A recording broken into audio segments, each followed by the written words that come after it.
भाई बड़ा गजब का लॉजिक है।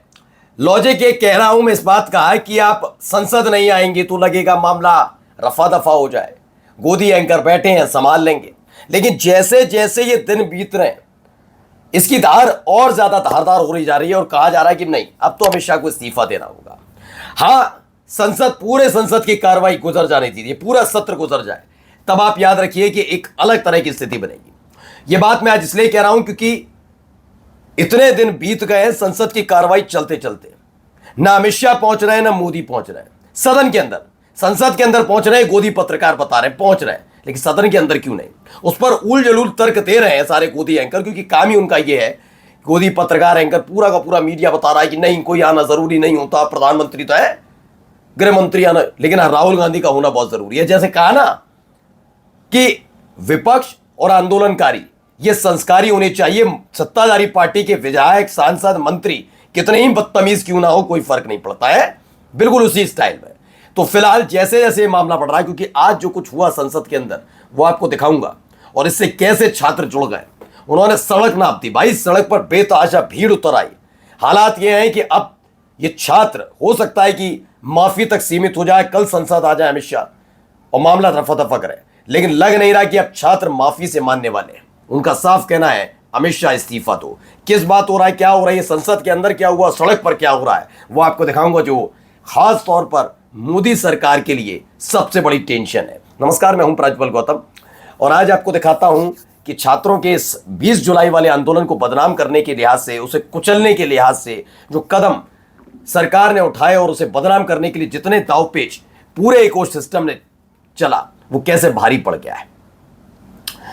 मसला यही है कि आप राजा नहीं चुनकर लाए, आपने एक सरकार चुनी जो आपकी वजह से चुनी गई और आपकी परिवार की, हम लोगों के परिवार के जो पैसे यानी टैक्स है उसी से ये सरकार चलती है, कोई एहसान नहीं करती है ना। अब वही स्थिति है। खबर ये निकलकर सामने आ रही है कि अमित शाह और पूरी सरकार ने एक प्रोग्राम सेट किया है कि सत्र पूरा निपटा देते हैं, आराम से, कोई कुछ कहने वेने वाला नहीं होगा, बाद में देख लिया जाएगा। लेकिन क्या है, इसमें राहत मिलती जा नजर आ रही है। क्यों कह रहा हूं, जरा पहले संसद में क्या हुआ वो वीडियो देखिए, तस्वीर देखिए।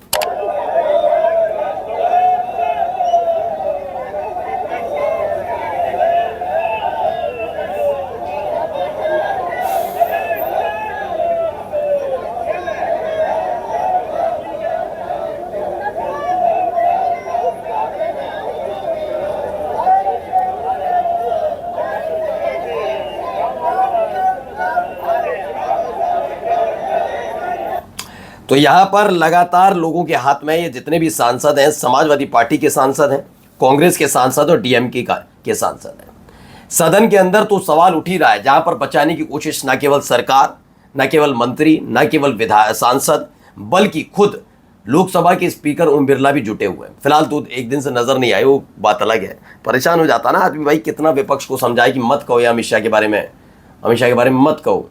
है तो वैसे निष्पक्ष होना चाहिए स्पीकर को, लेकिन आज भी देख लिया उत्तर प्रदेश में जो विधानसभा के स्पीकर हैं वही कितने निष्पक्ष नजर आए। यहाँ तो बात ही अलग है, ओम बिरला तो इतने साल से निष्पक्षता की मूर्ति बने हुए हैं। खैर, संसद के गलियारे में, कॉरिडोर में कुछ इसी तरह की नारेबाजी हुई। शुरुआत हुई थी चंदा चोरी वाले मामले, चढ़ावा चोरी वाले मामले में, फिर उसके बाद अब ये चढ़ावा चोरी का मामला सीधे अमित शाह पर शिफ्ट कर गया है। दरअसल आप ये सब जानते हैं कि अगर इस दौर में अगर आप केवल मोदी सरकार को पॉइंट आउट करें तो अमित शाह का इस्तीफा हो जाना या अमित शाह का माफी मांग लेना, ये समझ लीजिए बहुत बड़ा ऐतिहासिक कदम होगा। ये हर कोई जानते हैं, माफी भी मांग लेना बहुत बड़ा ऐतिहासिक कदम है, क्योंकि जो व्यक्ति फ्लो में बोलते हुए गाली बक दे, जिनके मुंह से अपशब्द निकल जाए, वो व्यक्ति सीधे अपशब्द निकलने पर, विरोध करने पर बड़ा लाइटली कहते कि हटा देना सदन की, जबकि ये काम गृह मंत्री का नहीं होता, अमित शाह का नहीं है, ये काम स्पीकर का है कि वो बताएंगे क्या जाएगा क्या नहीं। लेकिन उन्होंने हटवा देना है भाई, जैसे मतलब होता नहीं अपना ही चल रहा है सब कुछ, हम ही तो मुखिया हैं कौन, तो उस टाइप का। तो उनसे उम्मीद है कि आप माफी मांगेंगे, वो माफी मांगने वाले नहीं है, माफी मांगने वाले नहीं है इतनी बर्बरता होने के बावजूद। लेकिन अगर इस्तीफे तक बात आती है तो आपको लगता है इस्तीफा इतना आसानी से हो जाएगा अमित शाह का? ये वही अमित शाह हैं जिनकी कुर्सी बचाने के चक्कर में धर्मेंद्र प्रधान को कवर करना पड़ा और आंदोलन को कुचलने के लिए बर्बरता की सारी हदपारी करनी पड़ी। वो बात अलग है, धर्मेंद्र प्रधान तो निकल लिए, लेकिन बर्बरता की वजह से अब अमित शाह की कुर्सी फंसी हुई है। ये एक ऐतिहासिक कदम है, इतने सालों में समझ लीजिए। देखिए एक और दिखाता हूं, वहीं से निकली हुई वीडियो पहले देखिए।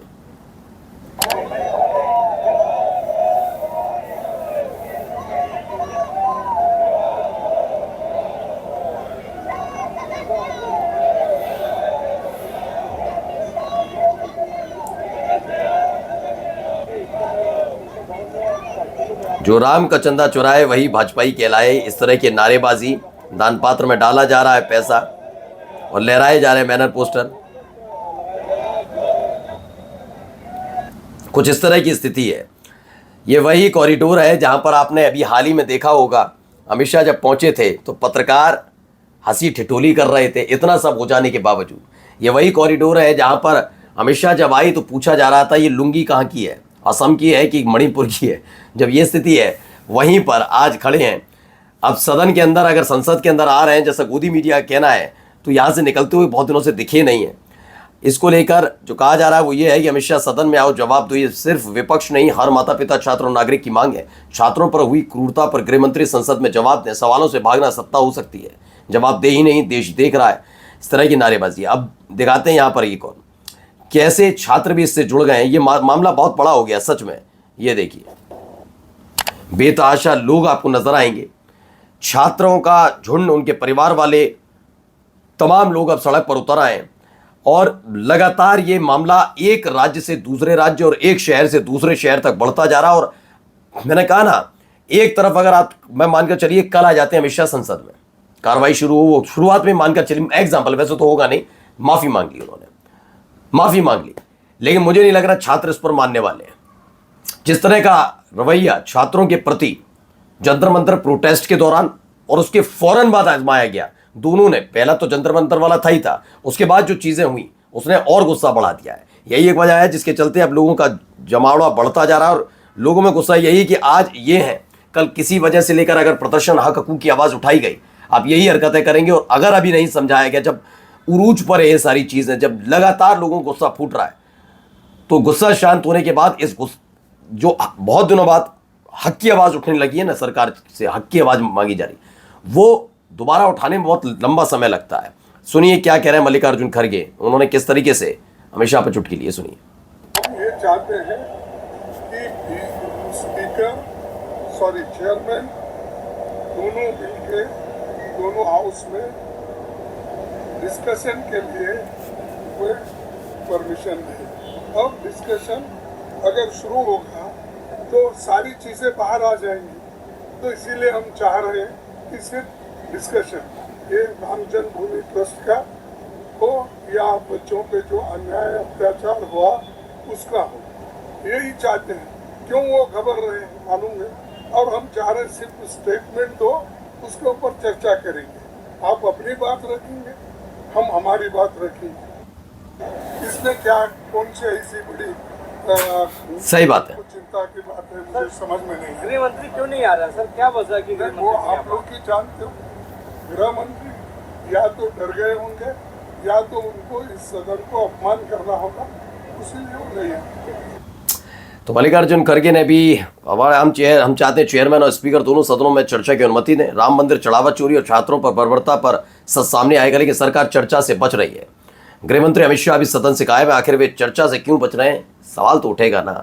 माफी से बात नहीं बनने वाली, क्योंकि हो सकता है विपक्ष को शांत करा भी लिया जाए, छात्रों को कौन शांत कराएगा। नमस्कार।